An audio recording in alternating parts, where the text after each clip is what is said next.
Welcome to the deep dive. Great to be here. So today we're cracking open some material shared by one of you, our listener. Right, this is interesting stuff. It's excerpts from a piece called On Bogus Trends and Unnatural Weight Loss. Exactly. And our plan today is really just to explore this source's, unique take on what makes a trend feel fake, maybe, especially in the diet and weight loss world. And to get into why they feel that way, the source definitely has a strong perspective on what feels real versus what feels kind of meaningless, as they put it. Yeah, meaningless. It hints at this core argument about some popular things just not feeling right.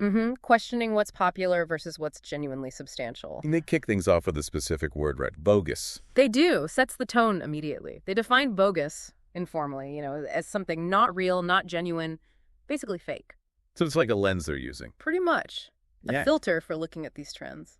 Which leads right into their main question, What trend out there feels popular, loads of people are doing it, but to you, it just doesn't seem real or meaningful. Exactly. And the source jumps right into examples that feel sketchy or meaningless to the author. Okay, what are they? Primarily, certain food diet pills and also those company-offered prep meal plans. Okay.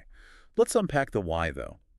Why does the source find diet pills bogus? Well, they describe them as just inherently sketchy. There's this powerful feeling that they're unnatural, maybe even unsafe. Even if they work or claim to work. Yeah, even then, the source contrasts it with, just eating healthy. That feels like the simple, natural way. So the pills feel off, unnatural. That's the key feeling. It's that gut reaction then? And the meal prep plans. Similar logic. Very similar. The source argues that making your own food is like super basic. It's fundamental, essential even. So having a company do it feels kind of meaningless. Yeah, like you're outsourcing something really core to just living. They do sort of acknowledge that people are busy, but the core feeling doesn't really change for them. They seem to reserve it for like really extreme circumstances only. So it's not really about arguing the convenience factor or the time-saving aspect. It's about this feeling of what's essential. Precisely. It's less about a logical debate on pros and cons and much more about an internal sense of authenticity. And they're quite firm on this, aren't they? The source seems pretty set in this view. Oh, absolutely. What's really striking is how they state their position. They basically say that feeling something is unnatural for weight loss is enough reason for them. And they don't need to argue about it. Nope. They explicitly say they don't feel the need to argue with people who disagree. It's just their stance. Wow. They even include that quote, don't they? The Mark Twain one. Yeah. Never argue with stupid people. They will drag you down to their level and then beat you with experience, which, really underlines how strongly they feel and how futile they think debating it is. It definitely shows conviction, maybe even a bit of frustration. Could be.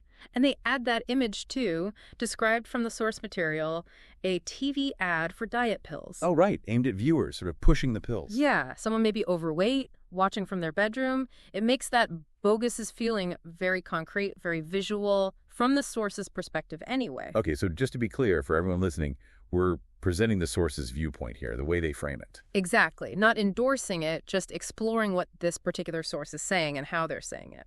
It's definitely a different lens, judging trends based on whether they feel natural or essential, not just if they're effective or popular. It is provocative. And I think the value for you listening is to maybe consider that perspective. It pushes you to think past the hype. Right.